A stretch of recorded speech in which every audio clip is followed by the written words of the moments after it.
Google. Let's go get him again. Welcome back to the Robes Away channel. I'm your host, Mark, and welcome to your Sampling Sample Saturday, your subscriber's choice. You chose this one. Today's sample is from the brand of Yves Saint Laurent and part of Le Vestiaire des Parfums collection. This one, a hype beast called Babycat. Now this is as popular as the other big name in the line called Tuxedo. Where's my bottle of Tuxedo? Right here. And it's actually even more popular as I feel like the female fragrance reviewers jumped on Babycat even more than the male fragrance reviewers. And this is a highly unisex fragrance, by the way, to start off this fragrance review. But it is the 1-2 punch that they have in their collection, finally getting some love. I've been a huge fan. Here's my really old bottle of Cuir, and I got Captain also from the line. I'm looking for a bottle of Vinyl, discontinued, a great one. But anyway, that popularity, like I'm happy that Cuir got re-released. I haven't smelt the re-release. I don't know if it's as good as the one I have, but I absolutely love mine. The name itself, Babycat, is a cause for questioning. Some people, and funny enough, like I was in bed last night and just going through TikTok, and my review's all written up and everything, and I noticed that a popular TikToker was unboxing this. He just went to Dubai, like a UK TikToker, like really popular, has his own line with, I think, Armoff and all that. Like people are, like it's the blind leading the blind. Why? Because he started unboxing it and I'm like, oh, I'll watch this. I'm gonna review this thing tomorrow. And he smells it and he's like, yeah, vanilla with animalics. And I'm like, blind leading the blind, no animalics in here, like nothing. Went to bed. that was the end of it. Now, as for Babycat, why is it named that? Well, YSL had a really popular print over the years that they called Babycat that was put on to numerous items, shoes, shirts, bags, things like that. So that's why this thing is called Babycat. It's not because it's animalic or there's some sort of animalic feel in this fragrance. So that was really popular. It sold really back in the day. I'm trying to think like the year that they, probably 2014, 13, something like that, that Babycat print came out. So hence the name. And this is part of their collection is that they do that. It has nothing to do with the scent being on animalic. So FYI, just letting you know where the name actually came from. So again, this is your subscriber's choice. You chose for me to review this one this week, and I had, you know, I got this little dabber sample. It's not from Lucky Scent, but it's from Fragrances line, I think. Yeah, and had a couple wearings with it. My history with this line is I always enjoyed this line. I felt like this line is there's, you know, as far as pricing goes, it's a tough sell, honestly, but they're very mainstream. It's almost like a step up of the designer mainstream releases out there. That's where I put this line. Honestly, you know, before I do this review, I really feel like a lot of their fragrances don't have that high-end niche luxury type of feel. I really feel like YSL, if their regular line smelled like this, they would be one of the best in the game. Like this one right here, Babycat, like imagine that, like, you know, it goes against like the Dior Parfum DHI as some of the best modern fragrances. Like imagine that instead of YSL Y in the line. Imagine that at that price range, availability and all that. This thing would be one of the best in the game, and we'd be talking to YSL as, you know, an up and comer in the fragrance industry. But this is their higher echelon line, so the microscope goes a little deeper here because of the price. But I really do feel like this line is criminally underrated. It really was under the rug. Like everybody was talking about the Chanel, the Dior's, and all that in their higher end lines, but really this wasn't talked about. You know, Cuir, Captain, Cabin, Vinyl, Velour, among others. This was a line that was actually really solid back in the day, and finally Tuxedo put in the spotlight of this line. So I'm looking forward to talking about Babycat. Let's get into it. Now let's go under the hood. Let's take a look at some stats on this one. Release date was back in 2022, so a fairly recent release. Concentrations eau de parfum. Nose behind this, All-Star Parfumier, Mr. I know what to do with spices, Dominique Rapillon.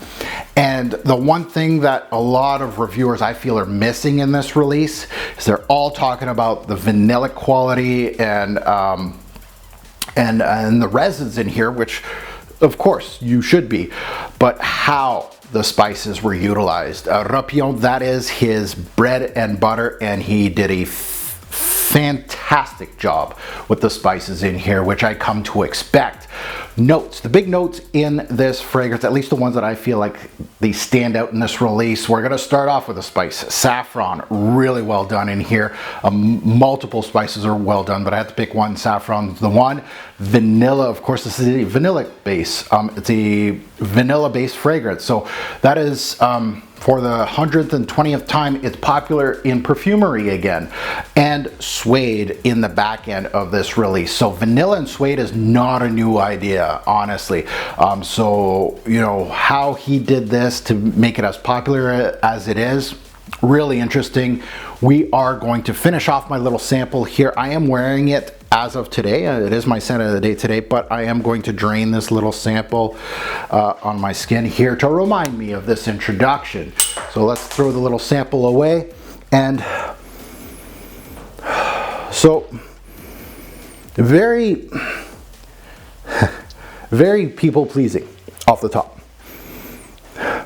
And the closer you get to it, the more you get the texture of the spices, which is really interesting. The more you get away from it, the more of that vanillic glow hits you. But once you get into it and really dig deep, those spices are much more 3D. So off the bat, Babycat comes out of the gate very easy to love. It's a vanillic scent through and through, and will remain vanillic throughout the life of the scent. So that is your primary. This is what this fragrance is built upon, and it is going to be primary throughout the fragrance. It does not really move away from being primary to a secondary note. The vanilla in here is good. It's not great. It's very solid. It isn't on par on some of the best vanillics in the game, personally, and that's a personal thing for me. I feel like there's, especially at this price range, you start looking at some of the best in the game, namely Spiritueuse, Double Vanille. You're not going to, and this is not against that, because really Spiritueuse is just a vanilla. That's all it is. It's vanilla extract, basically. This is much more complex than that. It really is more than that. And then now I got to look at the other vanillics that have several ideas throughout to make the vanilla really interesting. Now, what really makes Babycat what it is are actually what surrounds the vanilla. The vanilla's okay, it's good. It's not great, but whatever surrounds it makes it what it is. And those are the spices and the resins. These are your X factor. The resins really make this thing interesting to real frag heads, because you want something that will be a little edgy. And this has it a little bit, like it's enough to be people pleasing that it's not too edgy. And that's what I kind of like about this. It's very well built, and the resins here are really great. The spices are almost blended to perfection, to be quite honest. Rapillon is known for its craftsmanship with spices and how great he is to really blend them into scents, make them shine. And in Babycat, he does exactly what his resume states. He did well. Now, Rapillon's known for copy-paste jobs, so keep that in mind. You can go through his resumes. I think this is, it's compared to a few other niche fragrances that he has done before, so keep that in mind. Rapillon does like to, and a lot of noses do that, so it's not a big knock on him. Now, the spices in here, pink pepper, black pepper, and saffron. I get all three in this release. Mainly, the big boys are black pepper and the saffron. You can really smell, if you dig your nose into it, you can really smell the piquant of the black pepper. It really hits you hard. And I would call the black pepper and saffron the 1-2 punch, and the pink pepper is the third wheel in this spice market. Now, the black pepper is well done here. It's central without truly alienating a lot of noses that don't like the note of black pepper. Black pepper can do that. You get an overdose of black pepper in certain niche or designer fragrances and people will stray away. They don't like that. Here it's, again, masterfully blended in the fragrance. It has that bite when you get real close to it, but once you're afar, it's just a piece of the puzzle. Really well done. It has that familiar bite, so I like that, but remains structured within the composition and never truly takes reign of the scent, as the vanilla continues to be king and have the stranglehold of your nose. The saffron, top notch here. You're gonna get many nuances of saffron in this scent, from the sweet aspects to the leathery suede-like aspect that saffron does. It's truly multifaceted here.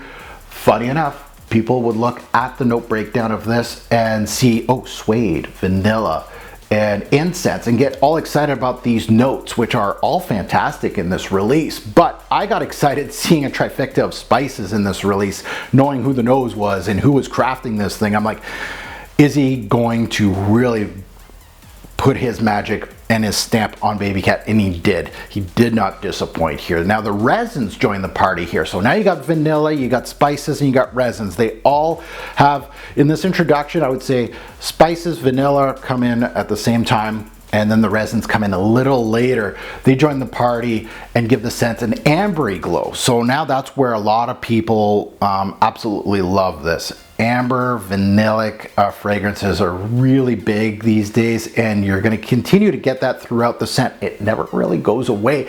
It actually gets much more vanillic and ambery in the back end of this fragrance once the spices start mellowing. So it has balsams and resins here, inclusive to elemi and frankincense, and they're also very three-dimensional. I don't get much of the citrus portion of the elemi here, but the black pepper portion of elemi may be the reason that we are smelling black pepper in here. It could be attributed to the resin. Elemi gives off its familiar pine, incense, and sweetness here, and it's fully engaged in Babycat. Elemi, I just did a fragrance review with a fragrance with really nice elemi. It's weird how back to back some notes come to play, and this is not like a highly popular resin, elemi, at least in the whole scope of things, but you know, this week I've been seeing a couple of them showing up, and in here it's really nicely done. I know that vanilla is your central theme here, but the elemi, the saffron, the black pepper really did their thing here in the opening. Babycat is sweet, it's smoky, it's spicy here, giving the user the familiar air of comfort and warmth. And I can see why it's so popular. The scent is mainly a vanillic one, but it's 1 part sweetness, 1 part spice, and a 1/3 part resins. And all sharing the heavy lifting in this scent, and at times these 3 parts move up and down in percentage of what you're smelling, but always very fluid, and Rapillon's known for that. The build is a Rapillon masterclass in regards to what the moving parts are in this. It's a very linear scent. You know, there's not much going on, but at the same time it's so well constructed that you really enjoy what Rapillon did here. Now moving into the mid to the deeper dry down, Babycat starts bringing down the percentage of spices here to a minimal portion of the scent.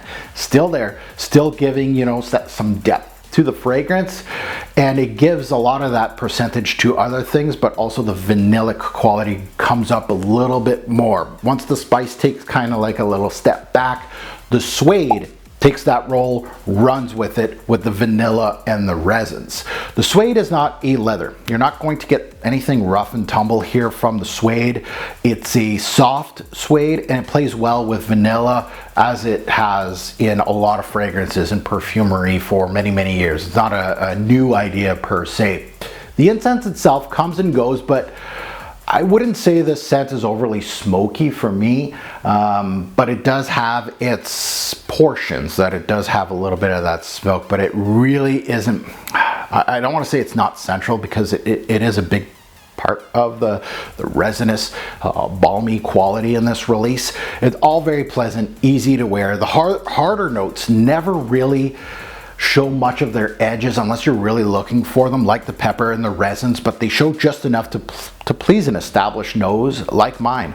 It really doesn't smell like a $90 Paco Rabanne release. No, it really is a step above that. Now, am I saying is it $300-400 worthy? Ooh, that's a tough sell. But at the same time, it is a step up. In this back end, it's balmy, it's ambery. You'll get that syrupy, spicy quality here with a pinch of powder. So you're gonna get a little bit of powderiness from the vanillic tendencies. Still warm, still comfortable, like a big sweater. There's added woods here in the back end with some cedar coming into play, but not enough to say that it mans things up way too much. At this point, it's an ambery vanillic glow until the end. So very much a easy fragrance to really dissect. The resins are really, and the spices are really the star of the show. The vanilla's really, it's good. It's really not that great. Everything that surrounds it makes this fragrance what it is. So overall, Babycat is a fairly linear scent. You won't get much development in this release here. It's very much people pleasing, as at the moment the note in the men's designer game, at least in our section, is vanilla. Vanilla's huge right now. It's making its comeback for the 115th time, like I said. This paired with suede isn't a new idea, but attaching resins and spices and making it as smooth as this is, well, that's something that you kind of have to pay a little bit more to get from Dominique Rapillon. I feel like this is one of those fragrances that you need to give kudos to the nose. He fully extended himself in this, and funny enough, from the brand of YSL that he would do that.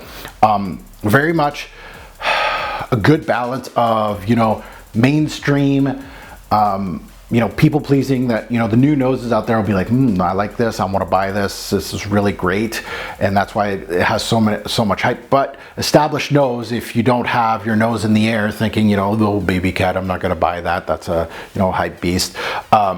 Guys like me will appreciate what Rapillon did in this release. So let's get into seasons, day, night, versatility, and performance. Seasons, fall and winter. This has all the makings of an excellent fall and winter signature scent even.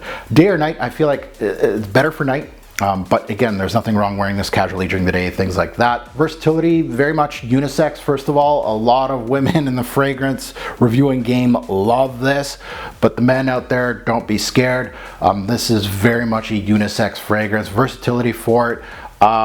Seasons, you know, I wouldn't wear this in the summer, things like that. So there's some restrictions, but fairly versatile as a scent, especially when the colder months come into play. Performance. Again, I don't sugarcoat things. You know me. That's why you're subscribed to me. I hope so. I'm not going to say, oh, this is a hype beast, so I'm going to say it's huge on my skin. It's no, not all hype beasts have to be beast mode, at least for me. And again, it's from a sample, so take it with a grain of salt. Longevity was 7 to 9 hours, which is excellent. That's exactly what I'm looking for a release. If you're giving me more, perfect, depending on the type of fragrance it is. With average projection, it's not heavy. So again, not hype beast, but very good as far as performance goes. You put it on your clothes, like most fragrances, and people are saying that it's going to last for days. Well, yeah, most of my fragrances, if I put them on my clothes, they're going to last for days either way. So my final thoughts on Babycat is this is what a really good designer scent should smell like. Is it overpriced? Hell yeah, yeah it is. But it's just like Tuxedo from the same brand. I feel like, or you know, like a Fave Delicieuse from Christian Dior. It's not for the real indie niche heads that are looking for something that is, you know, really exotic, I'd say. It really is a like I know that niche and designer now, the gap isn't that far away anymore. They really are close together, and like case in point of Fave Delicieuse, this, Tuxedo, things like that. It really is a designer-rich recipe that would do very well in a designer signature line or a high-end line like they did with YSL. It really is very close to that gap. It really isn't a huge gap from a really good designer to this. It really isn't. The Rapillon blending, and you can find that in designer fragrances depending on who you smell. Rapillon can do really great designer fragrances that's on par in this as far as crafting it. But the the margin is so small on this one that, you know, really good designer like a D'Autum Intense or a D'Autum Parfum is on the same type of level, that it really smells great and dark and exotic, and it's the blending that's really great. That is really on par with this type of thing, and that's why YSL, like, discontinue your Y line and make this your Y line, this Cuir. That's what would make you almost a premier designer line, is putting this in a signature line, honestly. But that's my thoughts. So at the end of the day, is this worthy of a high-end line release and the hype it has? Yeah, I think so, personally. Do I think it's worth the money? That's up to you. That's up to your purse strings and your wallet. It depends on how much money you're willing to spend on a fragrance. But a lot of that back-end hype on these type of releases, especially this one, is that it's harder to find in certain countries. So it just makes that FOMO that much more to a lot of people. So is it anything new? No, it's not. But who doesn't need a good sweater in the fall, in the winter months? I know I do. So this is worthy of anybody's collection. Yeah, I wouldn't be hating on anybody purchasing this, but you know, be mindful that this is not all that what the hype is all about. So keep that in mind when purchasing fragrances like this, and paying a premium price. Definitely sample before you buy. That's my one thing. It's not going to be a guarantee that you're going to like it. And with all samples, I have to give it a score out of 10. And this one was a lot of love on this. I really do like it. And there's a little part of me that wants to hate it, but I'm not going to hate something just because it's going to be popular within my group of people. You know, we love indie, we love stuff that's out of the box. There is some interest there for a real perfume head if you want to look at this fragrance. And that's the thing, the mental thing of, I'm going to hate this because mentally I should be hating this because it's hyped and blah, blah, blah. No, I'm going to give it a good score. Is it a masterpiece? No, not at all. Very good release? Yeah, and it has some utility to it. I can wear this a lot. So I'm gonna give it a score. Currently, it's gonna be a 9 bottles out of 10, a really good score. I am going to get a bottle of this. There's no doubt about it. I'm a really big fan of the line. Look, I got 3 bottles already. That's gonna be my 4th. And I'm looking for my 5th, which is Vinyl, a discontinued fragrance from the line, which is absolutely stunning. I want it, I need it. But either way, there it is, my score. And you're probably going to see a bottle of this on my channel in the near future. Now that you heard my take, I'd love to see yours in the comments below. Polarizing fragrance review, yes, as always. I don't pull any punches. I am not going to go against the grain just because. And I know that my diehards are probably not going to like that I gave it a 9 out of 10. Meh. But I gave my piece, and looking forward to the comments, because this is a polarizing release that there's some love and hate on it. And as always, a great report fragrance will make a lasting impression. Choose your YSL release wisely, definitely. Thanks for watching, YouTube. Have a good one.